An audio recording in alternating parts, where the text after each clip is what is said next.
Welcome to Next to Madison, a podcast to help you live your best life. Hey, welcome back to another exciting episode of Next to Madison, the podcast that is aiming to make you happy, healthy, and wealthy. Yes, that's the name of the game. Super excited. Today's episode is going to do exactly that. He kind of hits all three boxes. He has written 21 books, very successful author who's going to come on and kind of share with us his story and also talk about his most recent book, which has actually been nominated for a Pulitzer Prize. This guy is a speaker. He speaks to businesses. Countless corporations have relied on him to inspire and help guide them to reach their full potential. So if you're looking to be happy, healthier, and wealthier, this podcast, this specific episode is very, very, very much for you. I'm very excited about this. He's going to share some stories. He's worked with countless celebrities on getting them to the next level and just kind of gone into their minds through interviews and kind of workshops to figure out what it is that makes them so successful. I do believe that super successful people all have a certain trait in common. I'm not sure, I haven't pinpointed exactly what that is yet, but I'm going to ask him and hopefully he can.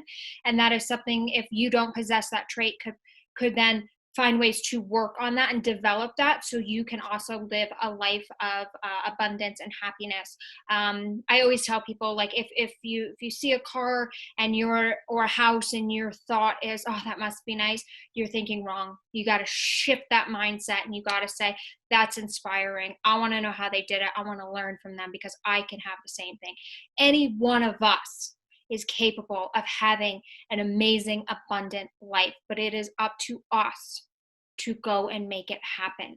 So it's like the Mariah Carey song. I wish I had a plan right now. I miss my studio, right? Make it happen. Again, I'm not a singer. I think you guys have all figured that out. Yes, it's 157 episodes. This is it.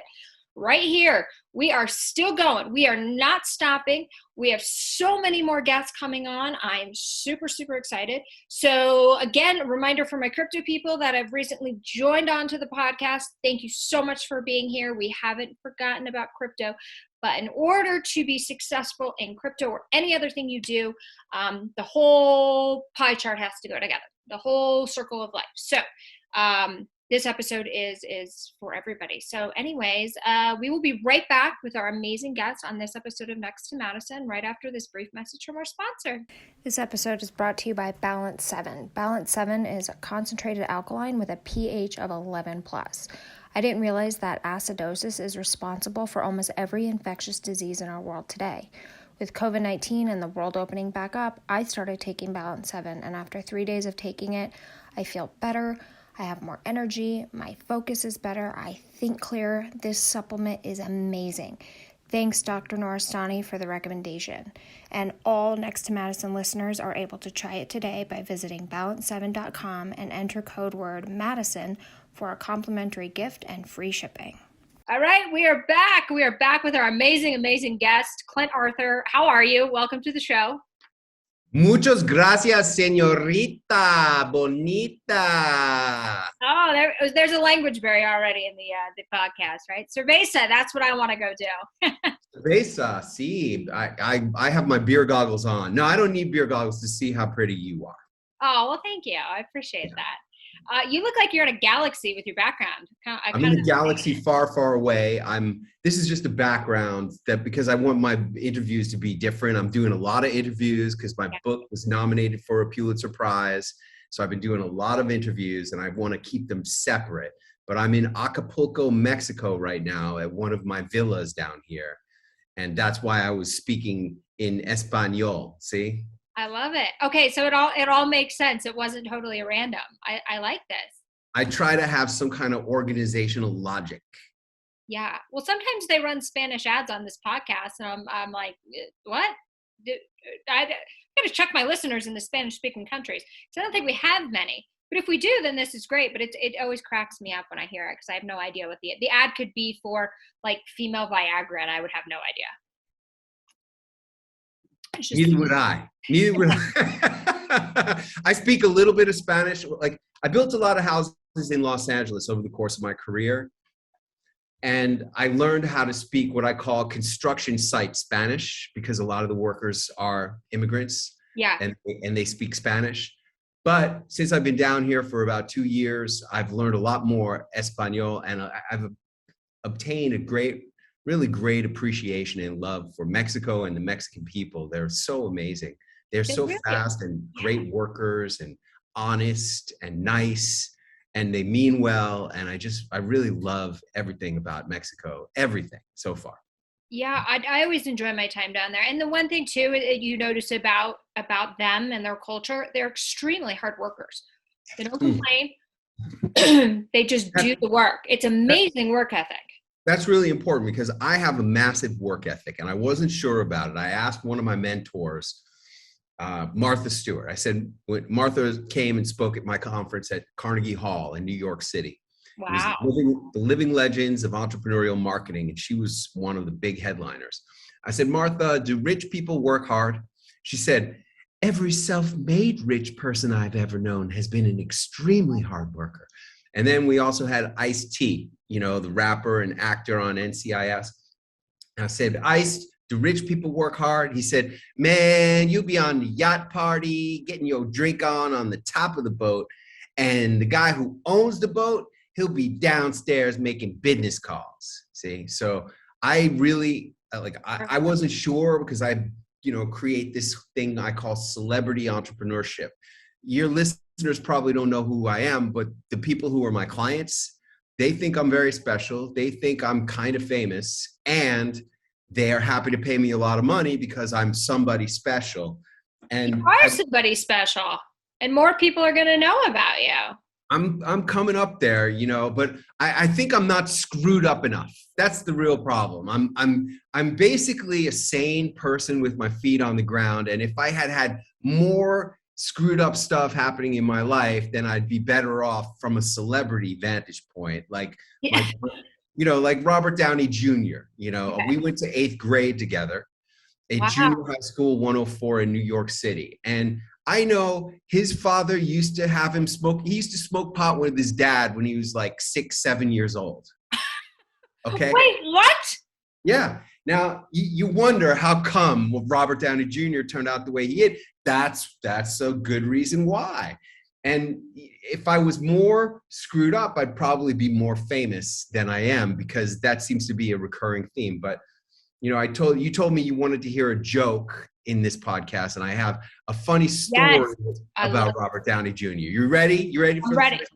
Robert Downey Jr. was the star of Hair. That was one of the school plays in my junior high school 104. And I was the star of West Side Story. I was Tony in West Side Story. So because we were both the stars of the plays, we became friends.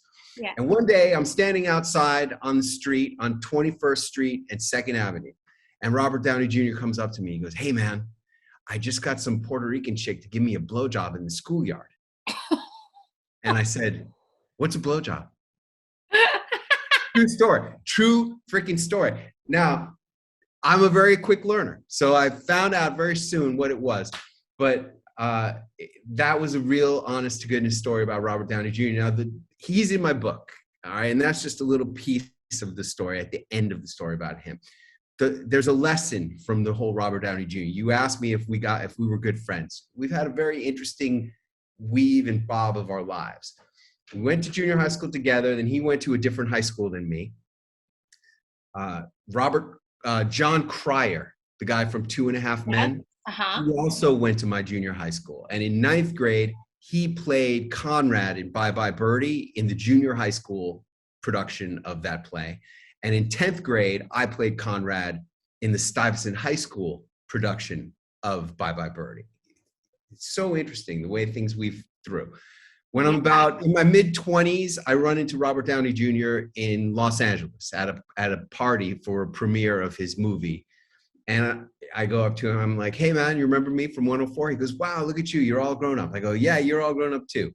And we're just standing there with nothing to say, right? And I go, how was it to kiss Sybil Shepherd in that movie? And he goes, it was great, right? Okay, then fast forward many years, I meet my wife when I'm like 39 years old. I met my wife. And my wife was the president of a pretty good production company in Hollywood. And they had a development person named Levine, Susan Levine. Okay. That was the producer of one of Robert Downey's movies after he got his whole went to jail, drug problem, right? Yeah, cleaned himself up very nicely. Cleaned himself up and got hired on a movie produced by Susan Levine, and they got married. And ever since then, he's Iron Man and he's Sherlock Holmes. Since he hooked up with her, his life has been on a serious rocket ride. And the lesson of Robert Downey Jr. is you need to be sleeping with the person who believes in you, it sees you as more than you even see yourself. Yeah. Like that's what I got with my wife. My wife always says, you're perfect. You know, you could do anything. When I ask her about, what do you think of this idea? When I asked her about the living legends of entrepreneurial marketing, I said, you know, this mentor of mine, he's a living legend. I should do an event with just guys like him. Yeah. And let them be the main speakers. I won't do all the speaking. They'll do the speaking. And she's like, I love that idea. Well, that's how Clint Arthur got to Carnegie Hall. That's what a cool story. It is true. You really like your relationship. You see those like things on Instagram all the time where it's like, if you want to be super successful, you don't need tons of girls. You need that one right girl or guy that's going to be by your side, that's going to believe in you, that's going to be with you through the good times and the bad times. Because let's face it, when things are good, life is easy, right? But when things get hard, that's when true colors come out. One of my clients was a financial advisor, and he would want to go do stuff, and his girlfriend of 7 years was always saying, you're never home, you never play with the girls, you're always working. And, you know, I get it. I really do get it. There's, you know, I don't really believe in work-life balance. I believe in work-life integration. That's a term that I heard Tony Robbins say. And do you know who Tony Robbins is? Of course. I don't live under a rock. I love him. Well, I do too. And I say that because, you know, you think that everybody knows who Tony Robbins is, but not everybody knows who Tony Robbins is. And I'm going to show you a quick little video here of some girls in a Starbucks. And probably a lot of your listeners know who he is, and probably a lot of your listeners don't know who he is. Anybody here know who Tony Robbins is? Do you? No? Do you know who he is? Do you know who Tony Robbins is? No? How about you? You know who he is? Nobody. I know you couldn't see it, but you could hear it. Yeah. I could play you a lot of videos like that where people don't know who Tony Robbins is, but I do. And when I got an email, and this is about celebrity entrepreneurship, and I know you said, yeah, of course, Tony Robbins, right? Well, Tony Robbins is the ultimate celebrity entrepreneur. I got an email from Tony's team, February of 2020, right before everything shut down. Yeah.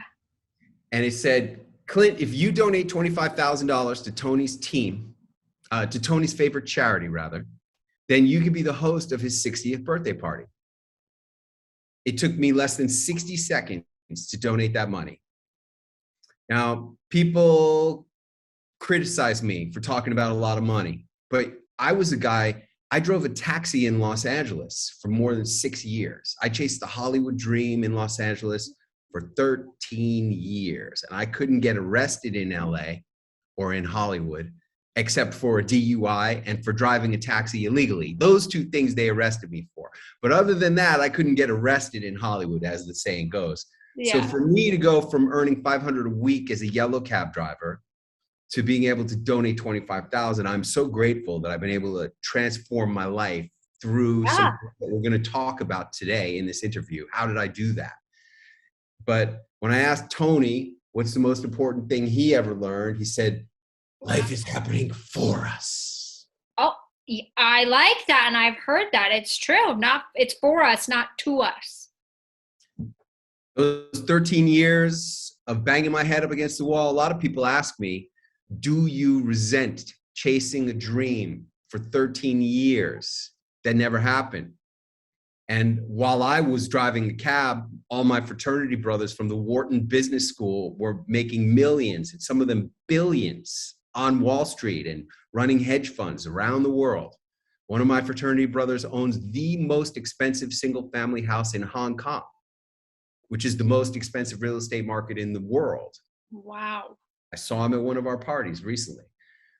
And I say to the people who ask me, do you resent having driven the taxi for 6 years and wasted all those years? I say, no, because life is happening for me. Because, you know, when I was on the Today Show, they had Brooke Shields interview me on the Today Show. And they could have hired 1 million Columbia Journalism School graduates who would have been happy to do it for free. Yeah. Hired Brooke Shields because she's Brooke Shields. She's somebody. And this is the most important lesson in business, is that who you are is more important than what you do or sell. And if you're nobody, you're always going to get paid like a nobody. You have to become more of a somebody. You have to be somebody very special in the eyes of customers and prospects. I say you have to be at least a celebrity entrepreneur like me, like Tony, like Grant Cardone. Do you know Grant? I do. Yes, I follow him on Instagram. That's another one. I could show you great videos of me, and I show you this picture of me and Grant. Love it. I show you a video of me showing this picture to 30 financial advisors at the Harvard Club in New York City. And I go, does anybody recognize this guy? Not one person knew who he was, because they're not his target market. See, celebrity entrepreneurship is about being special in the eyes of your customers and prospects. The rest of the world doesn't know who you are. And I was in an Uber one time, and I'm talking on the phone. I hang up the phone, and the driver goes, "Sir, I'm sorry, I couldn't help but overhear your conversation. And the way you talk, you sound like you're somebody. Are you famous?" And I go, "I'm probably the most famous guy that nobody's ever heard of." Yeah. I like that. I'm going to steal that from you. Let's start using that.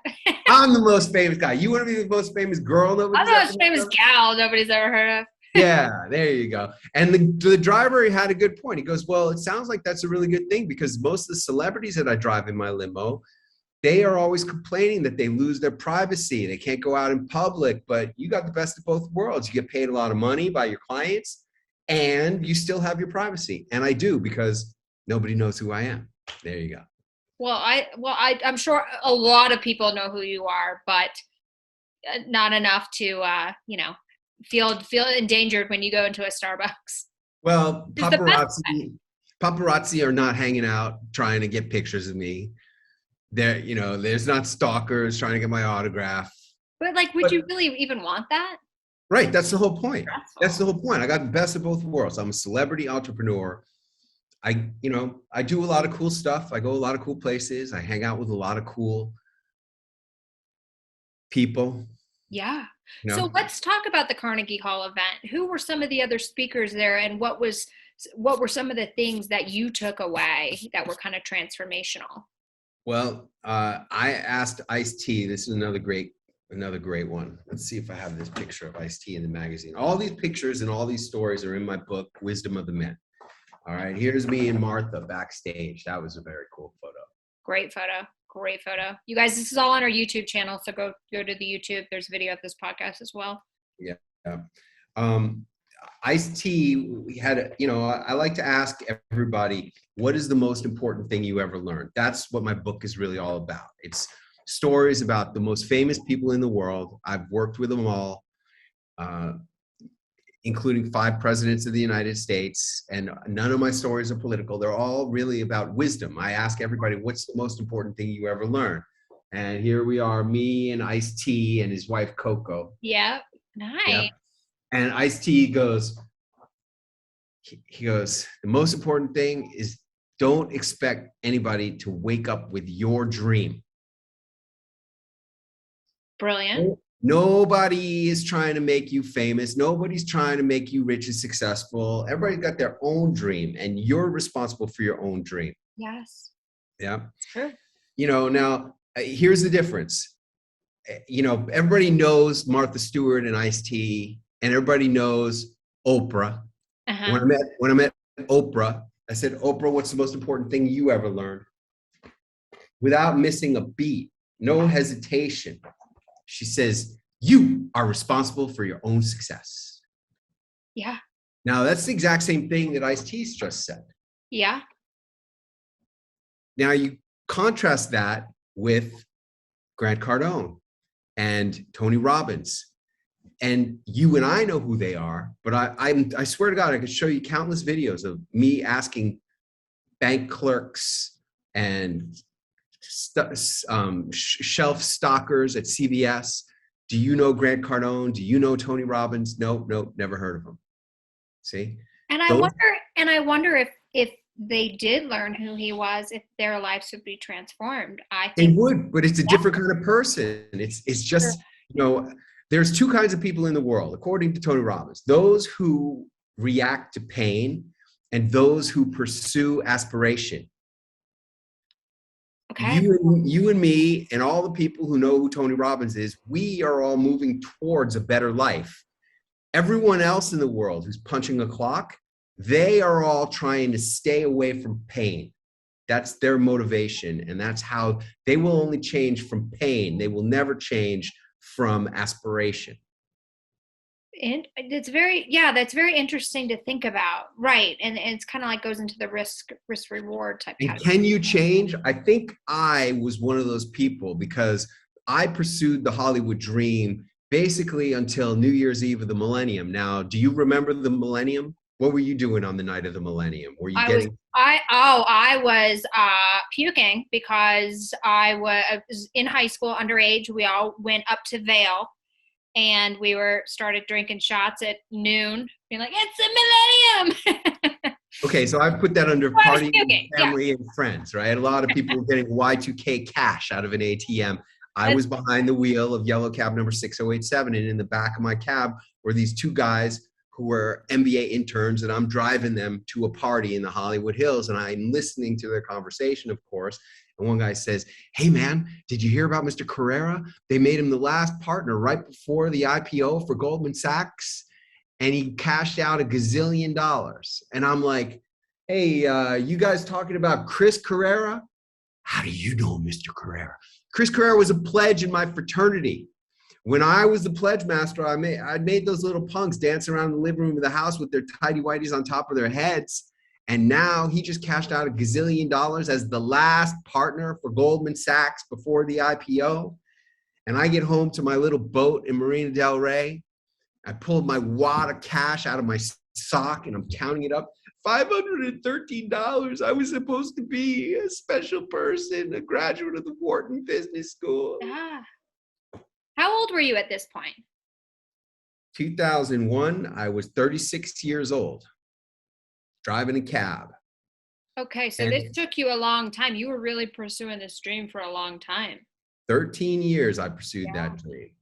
And when I got to that point, when right in my face, "You're the biggest loser in Hollywood. I couldn't get arrested, made $500 working on New Year's Eve while my buddies are becoming partners at Goldman Sachs." Yeah. That's when the pain was so much that I couldn't take it anymore. And that's what I said, I can't do this anymore. I can't keep throwing my life away writing screenplays. I had written 30 full-length feature film screenplays and several TV pilots. You know anybody who's got numbers like that? There is nobody with numbers like that. And I said, I can't do it anymore. And I quit writing. And that was the second time that I quit writing. See? And the pain of it all is that I just wanted to have a normal life. I just wanted to be a normal person. I wanted to be able to make money and buy a house and have a wife, and just be a normal person. And that's what I did throughout the 2000s. I got fat and happy selling gourmet food, building houses in Los Angeles, got married. Luckily, I found an amazing woman who believed in me more than I believed in myself. And she encouraged me to build the houses. And then it came to be New Year's Eve of 2009. And I went to a men's self-help campfire a couple days before that. And what does that look like? That's 18 naked guys dancing around a campfire, and I'm one of them. Naked? Why'd you have to be naked? What can I tell you? This is what happens. Okay, you gotta get to the real stuff. And Yeah. I'm looking at the stars in the sky, and I see this one guy jump over the campfire, and I noticed he was very hairy. And then I saw the shaman pointing at me across the yellow and orange crackling flames. You don't know it yet, but you're already dead. What are you talking about, man? I'm the most successful guy on this team. 8 years ago, I was driving a cab. Now I'm a millionaire. I was living on a boat. Now I live in a mansion. You're already dead. You just don't know it. And I didn't know what the hell that guy was talking about. But I wake up on New Year's Day, 2009, inspired by that guy. And I asked myself a question. I said, what does he mean I'm already dead? What does that mean? Maybe I am already dead. Or maybe this will be the last year of my life. What do I know? What if this was going to be the last year of my life? What would I want to accomplish? And I was really surprised. I had a pad and a pen. And the first thing I wrote down, if this was going to be the last year of my life, I would want to write my book about what I learned at the Wharton Business School, the best business school in the world, where Donald Trump and Elon Musk and Warren Buffett all went to that. Yeah. And I did too. And I was amazed. I wrote that book in 18 days, and then I waited for all the sales to come in when I self-published it on Amazon. And boy, oh boy, did all 8 of those sales roll in. Is the book still available? Oh yeah. Oh yeah. What was it called? It's called What They Teach You. Okay, first I called it one thing, and then I met this guy at a seminar. I started going to seminars. After 8 books sold, I had this book about the best business school in the world. Only 8 people buy it in its first year. And I'm like, well, maybe I should learn, how do you actually sell books? So I start going to seminars, and I met this one guy, and he goes, listen, he goes, I bought business.com for $500,000, and everybody laughed at me until I sold it for $6 million a few years later. I've had best-selling books, and your book is called The Wrong Thing. You should change the title from what you have to What They Teach You at the Wharton Business School. That's the correct title for this book. And I changed the title, and boom, that became my first best-selling book. Just by changing the title? Well, I mean, look, there's a lot of stuff that goes into it, but while it was called its original name, it wasn't a bestseller. Then I changed the title and I made it a bestseller. And I noticed I said, I made it a bestseller. Everything that I do, I make it happen. Nobody gives me anything. Nobody gives me breaks. Nobody cuts me any slack. It's the opposite. I'm a middle-aged white guy, and the struggle is real. Yeah. I know. I was at my friend's comedy show. I'm in Denver at the moment, and he was playing in Denver. And I went. And he's a white guy. And he goes, "It is over for the white male. It is over. It is done. We're finished. We're just finished." We're not finished, you know. But the problem is look, there's a lot of middle-aged white guys like me who have a book, have money. We all want the same thing, and we're all used to working hard. What people don't realize about middle-aged white guys is that we work very hard. At least I know I do, and a lot of my clients do. I think anybody, like Martha Stewart said, every self-made rich person that I've ever met has been an extremely hard worker. White, black, Hispanic, yellow, whatever you are, you're gonna work hard if you're gonna make a lot of money. Yeah, it's true. I mean, it's like you have to be the driver of your own ship. Yeah. So I went to these seminars, and I met this guy you might have heard of. His name was Jack Canfield. Yeah. Yeah. Little book he wrote called Chicken Soup for the Soul. Yeah. He wrote that. The opening story of The Secret. Yeah. And he told me, look, if you want to sell books, you got to become somebody special. You got to go on TV, radio. There were no podcasts yet. Get in newspapers and magazines. You got to be a speaker. And I started exploring how do you sell books? How do you learn all this stuff? And I started going to all kinds of seminars and learning how to be an author who can sell books. And, you know, like I said, I made that book my first bestseller. And since then, I've had 20 additional best-selling books. And now I have my new book, Wisdom of the Men, which is a #1 best-selling book. And it's also nominated for the Pulitzer Prize, which is the greatest honor so far, because when I was a kid in high Mind school. blown by you. This is so impressive. Thank you. Wow. I'll tell you how I got it in a second, okay? I'll tell you how I got it, how I made this happen. This is really fantastic. Perfect. The reason why it's such a huge honor for me is I told you I went to a high school called Stuyvesant High School. And the first choice I ever had in my academic career was an elective when I was in 11th grade. You could either choose regular English or a special English class, for the kids on the short bus. No, I'm just joking.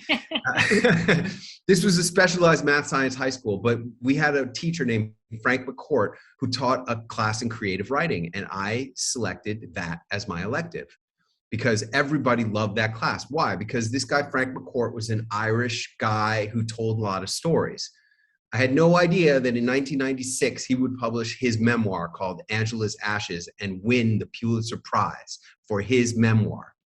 And there I am living on my boat, and I'd come home after a long night of driving the cab, and to just kind of decompress, I would reach up on the shelf and pull down my hardcover copy of Angela's Ashes and flip to a random page. My nightly routine was to put on Jewel, her self-titled CD, Jewel, and listen to her music, which she self-produced and self-published, right? Yeah. And then read Angela's Ashes by Frank McCourt. And I would think, if Jewel could do it, I could do it. If Frank McCourt could do it, I could do it. I believed that I was going to, it was only a matter of time before I was going to break through in Hollywood. That's why I chased that dream for 13 years. I was told it takes 10 years to become an overnight success in Hollywood. Yeah. That's not true because you have to and it's certainly not true in writing. I've been writing for more than 40 years. Wow. And it took me 40 years to get this nomination for the Pulitzer Prize. And how did I make it happen? Here's how I made it happen. At the beginning of this new decade, December 2009. No, where are we? 2019, December of 2019. I made my list of goals for the year 2020. And then I said a really smart thing. Gee, I wonder what kind of goals would I want to accomplish this decade? 10-year goals. Wow. And one of the goals that I wrote down was I want to win the Pulitzer Prize, like my creative writing teacher in high school, Frank McCourt. And if I had not written that down on the paper, I definitely would not be here today, because you have to create your chance of achieving something in this world is so much better if you know that you want it. And then it's even more likely to happen if you write it down on a list of goals and then you review that list. Or like a vision board. A vision board is great too. Yeah. And there's different ways to do that. Like when I got my first, before I was really, making a lot of money, I still got one of my early dream cars because I had a scale model of an X5 BMW SUV on my desk for 6 months. And I was working as a volunteer at somebody's seminar. And I was reading the sports page, and I never read the sports page. I'm not even into sports. I'm into sports celebrities. Yeah. I met Mike Tyson. I said, "Champ, what's the most important thing you ever learned?" He said, "Stay humble." That's exactly what he said and exactly how he said it. All right. But I'm not really into sports, but I'm reading the sports page and I see an ad for a BMW X5, and it was $498 a month. And I was paying $482 a month for a 6-year-old Jeep Grand Cherokee at the time on a lease. And I'm like, damn, I'm paying $482 and I'm driving a 6-year-old Jeep Grand Cherokee and I can have an X5 instead. Yeah. And the next day I went to that dealer and I got that X5. That's awesome. The next day. Okay, so here's a question real quick about your goal list. So you wrote down this decade of goals that you wanted to accomplish. How often do you look at your goal list? That's a good point. As often as possible. So every day. The more you do it, the better. Now, do I do it every day? No. I do it. I keep it in my book. You know, I have a notebook where I write notes. I keep it in the back of the notebook or in the front of the notebook. The one where it's my annual goals. I'm sorry, my decade of goals. I review that every New Year's Eve. But if I did it more, it would be better. So you have like yearly goals, like do you have like I quarterly have a goals, list for yearly the goals, and then year. decade goals? I have a list for the year, and I have a list for the decade. That's what I do. I like that because I've never heard the decade goals. Because I remember, I can't find it. I wish I know it's in this office somewhere. I had written down, well, I called them resolutions, goals and resolutions, like for the new year. But there's a problem. I can't tell you where they are. I know they're in this office, but I don't know. That's the problem. I need to be looking at that. Okay. So I The like that best place for your goals to be is taped to the mirror in your bathroom where you brush your teeth every morning. Okay. I like that. Yeah. My problem is that I travel a lot. And even here in Acapulco, we have 2 villas and we bop back and forth between the 2 villas. I just came back from New York, Philadelphia, Los Angeles. You know, people say, wow, well, how's it been for you? You used to travel so much, and with the pandemic shutting down travel, I did 24 live events last year, including events in New York, Los Angeles, Las Vegas, London, Venice, Italy. I've been all over the place. The world has not been shut down. They've just been telling you that you can't do this, you can't do that. And I understand that it's very difficult to show up when people are telling you you're not allowed or you're not supposed to, but then you got to really look at what's real. Yeah. And I a lot of this is not real. Yeah. Oh, I think people are eyes are starting to open going, we've been fooled. I know I laugh at myself when I look back at it. And I'm like, I used to wipe my groceries down. That only lasted 2 weeks in my defense. Look, I started to catch on. I was one of those people, like it closed out in March. I was at the bar opening, like when they were like, bars are open in May with a group of people. I was like, okay, I'm good. I've been good for 2 months. I'm good to go. Good to go. Yeah. Hey, you know, we've been threading the needle. I mean, we just did an event with Dr. Oz in Philadelphia this past weekend. Oh, nice. And we had events all over the city in restaurants and different places. Yeah. And just yesterday, they reinstituted the face diaper requirement in restaurants. I did see in that. Philadelphia. In Philadelphia. And, you know, this is what's going on. I don't understand what it's really, you know, I think I know what it's about, but I'm not exactly sure. You know what I'm saying? Yeah, I know what you're saying.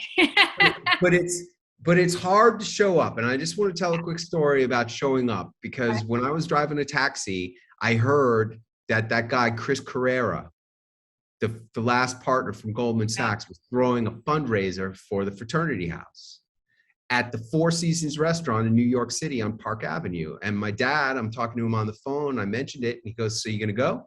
And I go, Dad, I can't go to that. I'm a freaking taxi driver. All my friends are millionaires and billionaires on Wall Street. They're going to say, what are you up to, Clint? And I'm going to say, driving a cab? I can't go to that.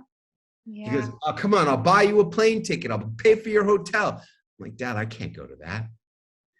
But 10 years later, I'd been on the Today Show just a few months earlier, and I hear Chris Carrera's throwing another one of those fundraisers for the fraternity. And I made some business cards that had my picture on the Today Show. Yeah. And on the back, I had some good quotes like, you know, Clint's from my mentors, Clint's the real thing, Clint helped me double my sales, Clint's my secret weapon, you know, as if anybody cares. And I go to the party and I show up at the entrance to the Four Seasons again. And there's Secret Service guys wanding everybody down. Why? Well, Joe Biden is going to be the speaker at this party. He was vice president of the United States at the time. And his son, Beau Biden, the one who passed away from brain cancer, is one of my fraternity brothers, a few years younger than me. I didn't know him in college, but a lot of my brothers and friends who I know were good friends with Beau Biden. And Joe Biden came and gave a speech to raise money for the Beau Biden Foundation. And when I was standing this far away from Joe Biden. I'm right there in the front, of course. And when his speech is over, I take out my cell phone and I say, "Sir, can I get a quick selfie?" There's me and Joe Biden. He still looks the same, even though he looks old. He's old. He's very old. But he looks the same in that picture. Essentially, yeah. I mean, 8 years later, it looks exactly the same. Isn't that He interesting? does. Old. Very, No, I'm just kidding. very interesting how he looks the same. Any case, I understand about showing up because I was the only person who got that selfie. As soon as that selfie was over, the Secret Service whisks him away and he's gone. And if I had not shown up at this event, I would not have that selfie. Sure. And I would not have learned the lesson of Joe Biden is just showing up. I mean, whatever you feel about his politics, you got to give the guy credit. He's been showing up at elections for 50 years and getting reelected. True. He keeps showing up, and Barack Obama didn't want him to run for president, but you know what? He showed up in those primaries, and here he is. Yeah. Got to give the guy credit for showing up. Absolutely. And if, you know, like I've met 5 presidents of the United States: Bush, Clinton, Carter, Biden, and Trump. And you could say whatever you want to say about their politics, but you got to appreciate what is it that enabled them to become the president of the United States. Yes. What is that trait, do you think? Well, it's different for every one of them. And in Joe Biden's case, it was that he keeps showing up. Mm-hmm. In Donald Trump's case, is that he's a tremendous speaker and performer. I wrote a whole book about how Donald Trump performs on stage and on television. It's called The 21 Performance Secrets of Donald Trump. Yeah, because you get sucked in, like, to it. Like, you have very similar to that. Like, I'm sucked in to this. You just want to keep hearing what they're saying. Well, because Obama was like that too. Obama was in a different way. Like, Trump is such a great speaker, but he's funny. So I'm like, he's like me, right? I'll be like, oh, the sun is great, blah, blah, blah, blah, blah. Oh, I thought about taking it in the ass. And you're like, what? Like, yeah. But Obama was like so well-spoken. And like, so they had their own different unique traits. But yeah, what do you think it is about these presidents that makes them want to be president? I would never want to be president of the United States. What a shitty paying job. And then like you have to worry your whole life. Look, I don't really know. I mean, there's a lot of people who say that there's a lot of like deep secret stuff going on with these people. There is. I just try to learn what I can learn from the different people. Like Jimmy Carter, you know, I met Jimmy Carter in his church. I went to his church in Plains, Georgia. And he has such a beautiful message. Even at his advanced age, he could really speak. I'd say that each of these guys that I've met has been very charismatic and had a lot of personal power. And I'm not sure if that's because they were president or is what made them president.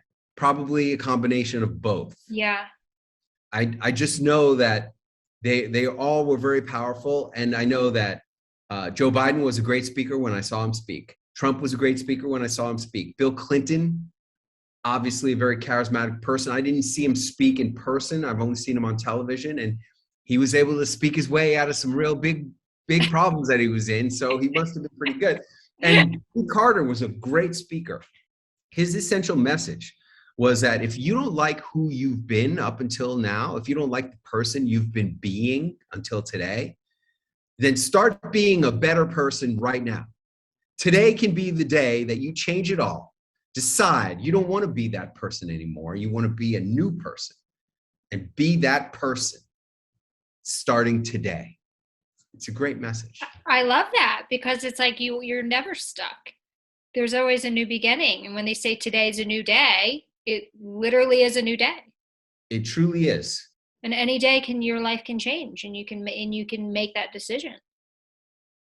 Yes. I like that. I love it too. I really do. And that's what I try to take away from him. And, you know, when I met Mick Jagger, okay, I talked about donating to Tony Robbins charity, right? Yes. Okay. We've been very lucky, and I'm very grateful for everything that I've had. I spend a lot of money. Okay. And this is one of the things that I've learned. You know, you want to be somebody, it's going to cost you more. You better get used to spending more money. I know I have, but part of what's helped me to spend more money is that I get points on my American Express card, right? And that got me a lot of nice free vacations. And my wife and I started going on longer. Like I was a member of this mastermind club, all successful, wealthy business owners. Yeah. It was $25,000 a year to be a part of that. And I was a member for 2 years. And the most important thing I learned, my number one lesson from 2 years of being in the $25,000 mastermind was take more vacations. I swear to God, that's the lesson. Number 2 lesson, take longer vacations. And I heard that from a guy named David Bach. You ever hear of him? 11 #1 New York Times bestselling books on being rich. Okay. Smart women finish rich. Smart couples finish rich. Okay. That kind of stuff. And he talked about having a sabbatical and how taking a long vacation, a sabbatical, is really, really helpful. But you could accomplish 6 months of sabbatical in 6 weeks if you did it right. So my wife goes to me, we're on vacation at the Royal Hawaiian Hotel. She goes, wow, I just love it here so much in Hawaii. I wish we could come here for a whole month.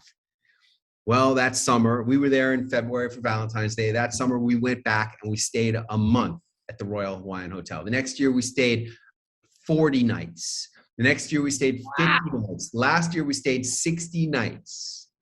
And the last year, I'm laying out by the pool, and you can get a lot of stuff done. I have more than 21,000 connections on my LinkedIn because I used to sit by the pool at the Royal Hawaiian Hotel with my phone and go like this and add connections on my LinkedIn. I told you I have a good work ethic. That's a lot of work, adding 20,000 connections on your LinkedIn. Let's see you try and do that. So I'm going to try. I did it. And one day I'm taking a break from going like this. And I'm laying out by the pool and I check my email and I get an email from a charity. It says, hey, if you donate $25,000 to us, you could be the guest of honor and attend the VIP party and meet the Rolling Stones before their concert in Europe and get a picture with the band. And I go to my wife, hey, Allie, check this out. She goes, wow, VIP Rolling Stones photo, meet the band. That sounds amazing, but $25,000, that's crazy. I'm like, yeah, that is crazy. Next day, I get another message from the same charity. And just on a whim, I press the button that says contribute now. And my iPhone auto completes all of the fields. And all that's left for me to do is confirm the purchase. And on a whim, I just press the button and it says, congratulations, you're going to meet the Rolling Stones. I go, hey, Allie, congratulations. We're going to meet the Rolling Stones. She goes, you did not give them $25,000. That's crazy. I'm like, I know it's a lot of money, but what's money for? It's for a charity. It's a good cause. And this is a once in a lifetime thing. And she goes, yeah, I guess it is a once in a lifetime thing. Yeah. It's a great way to look at it. We go to meet the Rolling Stones and it was a scary thing. It was a lot of stress because aside from being a member of that club, I had never donated that kind of money to a charity before. It was very uncomfortable for me. It's a lot of money. Even then. And we make it to the meeting with the Rolling Stones. And I meet Mick Jagger and I shake his hand. And I say, Sir Mick, what's the most important thing you ever learned? He goes, you can't always get what you want, but if you try, sometimes you might find you get what you need. And I know it's just a line from a song. Yeah. But he's Mick Jagger, and hey, he can say whatever he wants, but he's 100% right. You can't always get what you want. But if you try, sometimes you get what you need. And I wanted to get from Europe to California fast and cheap, but all the airplane tickets were really expensive. It was $4,000 per person to fly coach from Amsterdam, near where the concert was, to Los Angeles, where I needed to be for a speaking event for a conference called the $1 Million Roundtable of Insurance Agents, where I was going to be a speaker. And I had to be there by a certain date for my speaking event. And I got a little creative. I tried to get a little creative, and instead of searching for the shortest flight, I changed my search criteria to the longest flight on Expedia, and I found that Aeroflot Russian Airlines had a stopover in Moscow for 18 hours and then continued on to Los Angeles, and it was $550 for both of us in coach. And I'm like, boom, I will do that. Yeah. That seems like the move. And it was really great. They gave us nice ice cream on the plane and good food and everything. But the 18-hour stopover was the best part, because if you ask my wife, what was the best part of the Rolling Stones trip? She will tell you it was the one night we spent in Moscow where we saw Red Square and we saw that crazy mushroom-capped church. Yeah. And we went and bought her a fur hat. She has one of those white fur hats from Russia. And it's and it's actually made by Chanel. It's all the sales girls were congratulating her on her purchase as we're walking out with her fur hat. And we went to a beautiful restaurant and we ate beluga caviar. It was the one night in Russia that was so amazing. It's like random trips you don't plan. Those end up always being the best, right? It really is amazing. You know, it might not be what you want, but really it's what you need. And this is what I say to a lot of my clients. They're like, what's the best part about being a celebrity entrepreneur, which is what I call what I am. I'm not famous. I'm a celebrity entrepreneur. It's not getting the cars. It's not the houses. It's not even the trips necessarily. It's becoming the man you've always wanted to be, or the gal or woman you've always wanted to be. It's becoming more versatile. It's becoming more comfortable in uncomfortable situations. It's being comfortable outside of your comfort zone. When I was on the Today Show, Brooke Shields said, you talk a lot about being comfortable outside of your comfort zone. I said, yeah, life begins where your comfort zone ends. It's so true, because a lot of people, when it feels uncomfortable, they don't want to do it, but that's where the real growth is. And she said, that sounds scary. And I said, when it's scary is when it's great. And I know. So it's like when you have that thing where it's like, sometimes I remember like going to some networking events or something like that, and just these butterflies in like your stomach, just nerves, and you're like, oh, I wish this was over. And I'm just sitting there fantasizing about washing my face and putting my night cream on to go to sleep. But then it's like you go in and you meet somebody that changes, that you start working with and changes your life. And it's like the things where you feel you don't want to go, you really end up having like a great time, you know? One of my seminars I teach is called Celebrity Launchpad. I'm doing Celebrity Launchpad number 52 in Las Vegas in June. It's where I teach you how to book yourself on local TV news and talk shows. And I guarantee you're going to book at least 3 appearances with my friends from ABC, NBC, CBS, or Fox, or you get all your money back plus $1,000. This is number 52, the 52nd time I'm teaching this event. The number 53 will be at my villa in Acapulco in October. Wow. And one of my students who came to Celebrity Launchpad 3 way back in 2013, she was one of the Doublemint twins. I think you're a little too young for that. I remember them when I was a kid. Yeah. He was a Doublemint twin. My brother always had a fun thing when we were younger, and we would be at a party, and if the party sucked and people said, oh, is the party great? And he was like, yeah, well, a bag of cocaine and the Doublemint twins make it a lot better. That was like, I'll tell her that. You should. Well, those 2 Doublemint twins, the Keemer sisters, they starred in a movie with Elvis Presley called Double Trouble. I had never even heard of that movie. And Elvis Presley said to Melody Keemer, she went up to him, she said, Elvis, I have to admit to you, I'm nervous. And he said, honey, every time I go on stage, I get them butterflies. That just means you're alive. Yes, I like that. That's true. This is firsthand from Elvis. Yeah. To you. So those butterflies of being nervous, you know, being scared. I these days I use fear as a divining rod. When I was, you know, when it became 2 weeks to slow the spread, you remember that? Yeah. I said to my wife, honey, we were on the speaking tour. It was right after we were the hosts of Tony Robbins' birthday party. I was supposed to go, I went to Dallas for a speaking event. I did the Dallas event, and then I had 5 more planned. We were on an 8-week tour and boom, boom, boom, boom, boom, they all started canceling out because of COVID. And I said to my wife, honey, do you want to go back to New York and quarantine in our apartment on the 13th floor in Midtown Manhattan for the 2 weeks to slow the spread? You want to go to one of our loft apartments in Los Angeles and be stuck in Los Angeles in an apartment? You want to rent a house in Arizona or Florida, places we don't know anything about really? Or you want to go to our favorite resort in Acapulco and turn this into a vacation? Well, being smart, we got on a plane and flew down to Acapulco Bay. And when we were in the hotel room, they said, all Americans are advised by the State Department to return to the United States. Oof. And I heard stories about people. I know this one woman, she was on a safari in South Africa and came back to her apartment on the 27th floor. She's one of my friends. And I heard about these Australian people. This is the dumbest of all the stories that I've heard. This Australian couple, they were nurses. They sold all their possessions so that they could go on an 18-month trip around the world. And they were in the Himalayan mountains.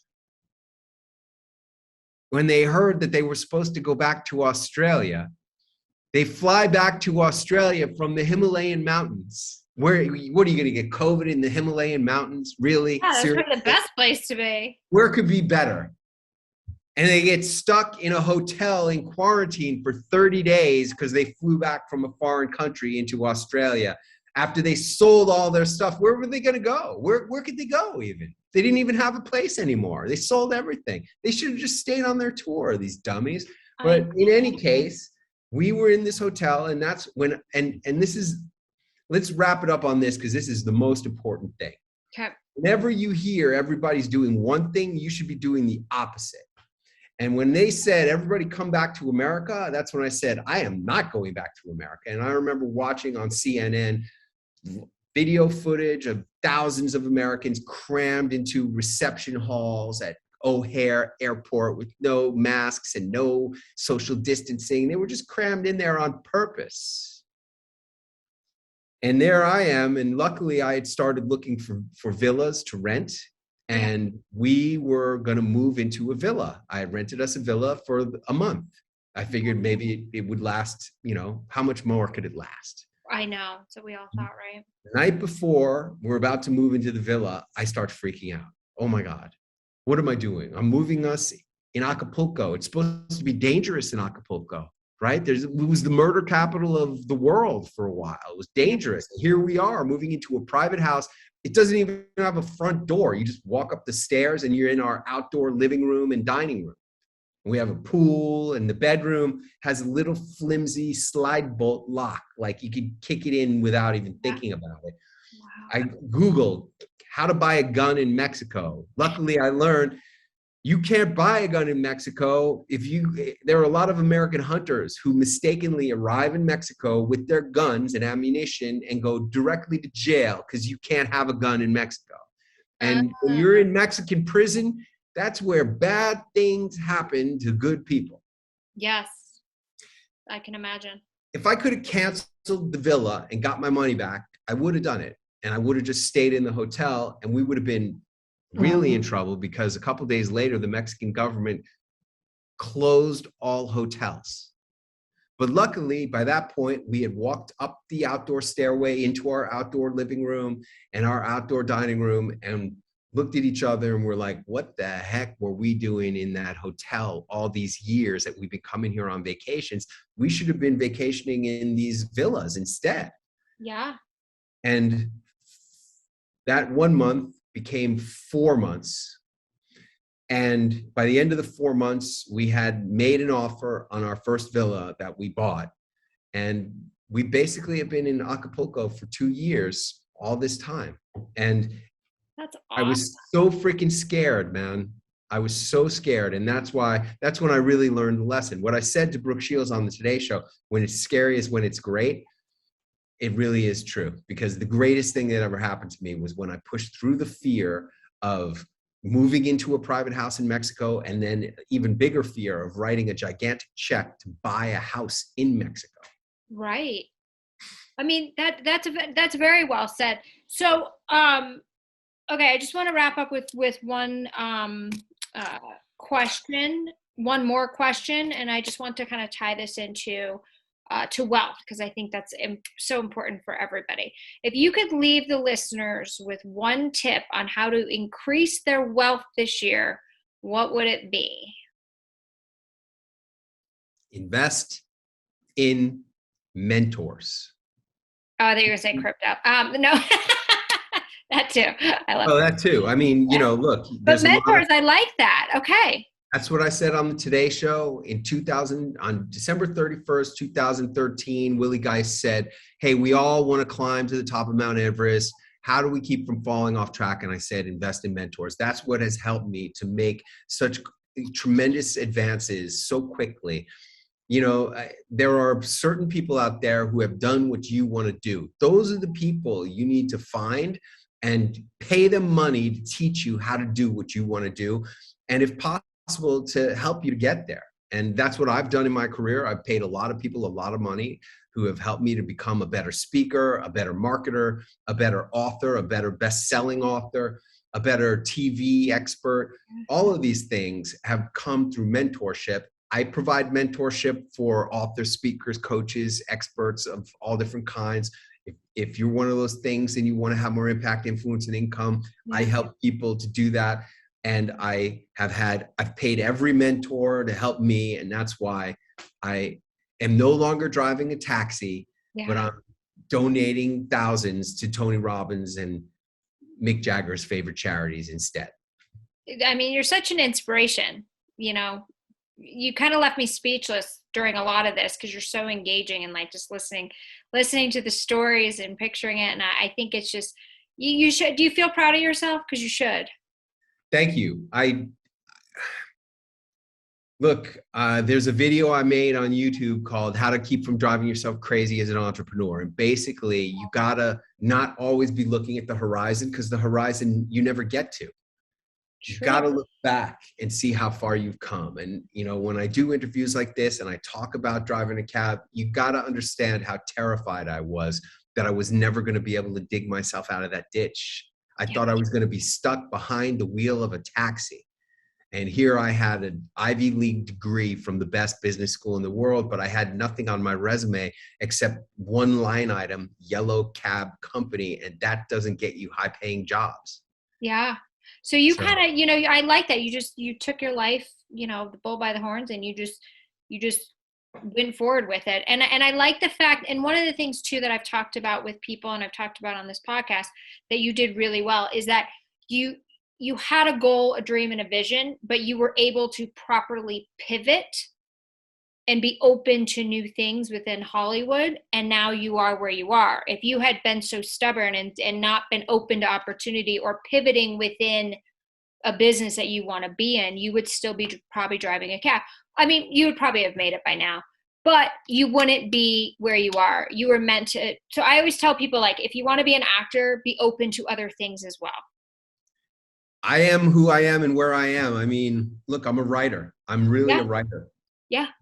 And hopefully the judges will see the wisdom in Making Wisdom of the Men, this year's Pulitzer Prize winner. Great. Well, send me an autographed copy if you don't mind. No, I can pay for it. I always like my guests of authors, they always send me autographed copies. Well, just to get my address. I'd rather send you the Audible. You like Audibles? Yes, I do, because then I can listen to it on the treadmill and walk. I did the Audible myself, and people tell me it's really fantastic. If you like Audibles, I'll send you an Audible. I encourage anybody who's an Audible member to get the Audible version, although this one has a lot of the photos and, it's look, this is my life. I put my whole life into this book. Here's me and Mike Tyson. Where is he? There you go. Me and Mike Tyson. That's awesome. I put my whole life into this book, and the only thing you don't get with the Audible is you don't get the photos. There's me and the Carters. Jimmy Carter, yeah. But the Audible is really great, and I don't know if you're like me, but I can never get rid of all my Audible credits. They're always stacking up. They do stack up. Yeah, that's true. Yeah. If you want to use an Audible credit, well, get this one. You'll like it a lot. I love it. And you guys, that book is Wisdom of the Men, right? On Amazon by Clint Arthur. Where else can they find you? What's your website, Instagram, all that jazzy if you, stuff? if you want to find out more about my storytelling seminars or my stories on how to have more impact, influence, and income as an author, speaker, coach, advisor, expert, consultant, go to clint.com, CLINTTT, 3Ts.com. Why 3Ts, Clint? Well, one of my clients was a name science expert. And she said to me, Clint, I wish you had an extra T on the end of your name because the T's always end up on top.